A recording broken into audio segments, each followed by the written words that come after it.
Shalom, shalom, shalom, shalom à toi. Shalom à vous, enfants de Dieu, peuple de Dieu. Ce matin, je voudrais nous exhorter sur l'importance de la prière. Les gens se demandent, mais pourquoi je dois prier? Mais prière, mais ça c'est pourquoi.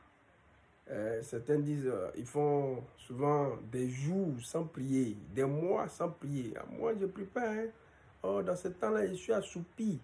Dans ce temps-là, vraiment, je ne prie même pas. Même là, je ne prie pas. Bien aimé, Dieu lui-même, il prie.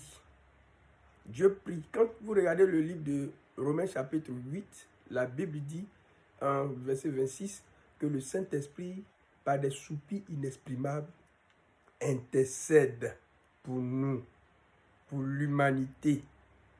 Et quand vous regardez au verset 34, la Bible dit que Jésus est monté, il est assis à la droite du Père, là où il intercède pour nous, pour l'humanité. Bon, Dieu lui-même, il prie. Dieu qui t'a fait. Parce que l'homme veut dire sorti de Dieu. Homme, sorti de Dieu. Toi, tu es sorti de Dieu. Dieu lui-même, il prie pour que sa création puisse subsister, pour que sa création demeure, sa création marche selon qu'il a prévu. Lui-même, il intercède. Lui-même, il prie. Et toi, tu ne pries pas.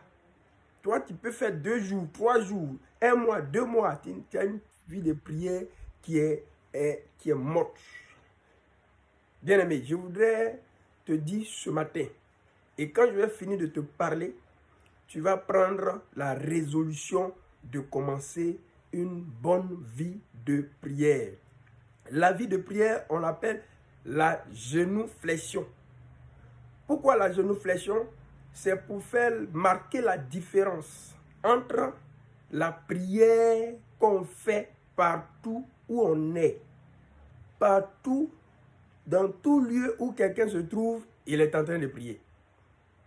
Vous allez me comprendre tout à l'heure. En tout cas, si tu es dans un lieu, si tu es dans un lieu, et je sais que toute personne sur la terre est dans un lieu, tu es en train de prier quand tu ouvres la bouche.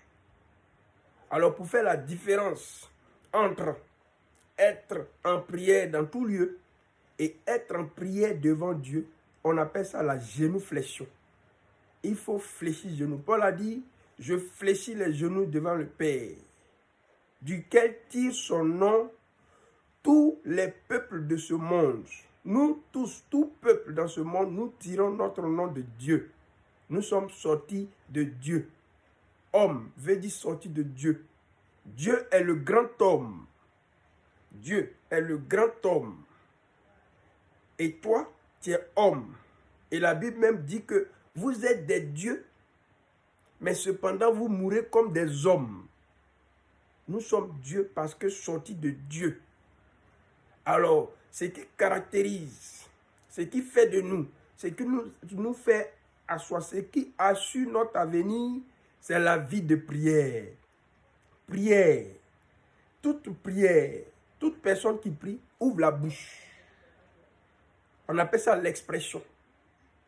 On appelle ça l'expression. L'expression orale, expression écrite, expression même en sourdine dans ton cœur. Expression quoi? Gestuelle. C'est une expression. Tu donnes une expression. Et cette expression-là vient du cœur. La bouche dit que, et la Bible dit, c'est de l'abondance du cœur que la bouche parle. Voilà. Donc, tous ceux qui sont en train de prier, quand tu es en train de prier, les mots qui sortent de ta bouche viennent de ton cœur. Le cœur est comme un réservoir, un seau, où il y a le désir, il y a la volonté de ce que tu veux. Alors la bouche s'ouvre pour parler, la bouche s'ouvre pour s'exprimer, pour la prière orale, pour l'expression orale. Et tu es forcément dans un lieu. Quand tu es en train de prier, tu es forcément dans un lieu. Mais bien aimé, quand je vais au marché, je suis en train de prier puisque je suis en train de parler. Alors donc pour faire la différence, il y a la position de genuflexion. On doit fléchir genou. Quand tu fléchis genou, alors donc tu fais la différence entre la personne qui parle, qui dit tout ce qu'il veut dans n'importe quel lieu, Voilà. Avec son langage qui vient du cœur et étant dans un lieu. Vraiment, nous nous retrouverons tout à l'heure au nom de Jésus-Christ. Merci.